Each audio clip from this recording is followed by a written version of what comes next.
সে হারে আমরা ট্রেনের সংখ্যা, ট্রেনের লাইনের সংখ্যা অথবা ধরুন লোকোমোটিভ, কোচ এগুলি আমরা প্রতিষ্ঠিত করতে পারিনি, এটা সত্য।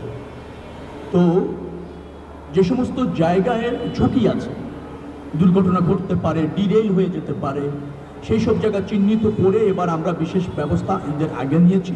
এটা চলমান আছে এবং সবসময় সতর্ক আমরা আছি। আশা করছি যে এখনকার ট্রেন লাইনের যে অবস্থা, তাতে আশা করছি কোনো বড় বিপর্যয় ইনশাল্লাহ হবে না। এতটুকু আমরা এনশিওর করতে পেরেছি।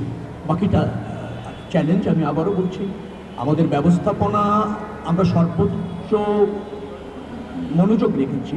কিন্তু যেমন এই বললাম আপনাকে যে ট্রেন লাইনের উপর খড় নাড়ছে কিলোমিটার টু কিলোমিটার, সেখানে ওটা সরাতে গিয়ে, নিবৃত্ত করতে গিয়ে জনগণ ক্রোধ হয়ে আমাদের মারধর করে, এদের কর্মচারীদের, এরকম একটা অবস্থা তো আছে।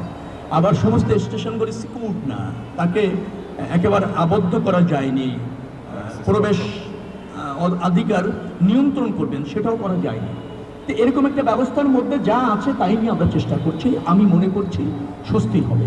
আর পরিবেশের অনেকটা উন্নতি হয়েছে। যাত্রীরাও আমাকে বলেছে একেবারে জরাজীর্ণ অবস্থা ছিল, এখন যে কোনো সমাজে সার্ভিসটা ভালো, পরিবেশটা ভালো, শিডিউলটাও ভালো, টিকিট যে বিক্রি হয়েছে সেখানে কোনো অনিয়ম বা সিন্ডিকেট এরকম হয়নি, সবসময় তদারকি আছে।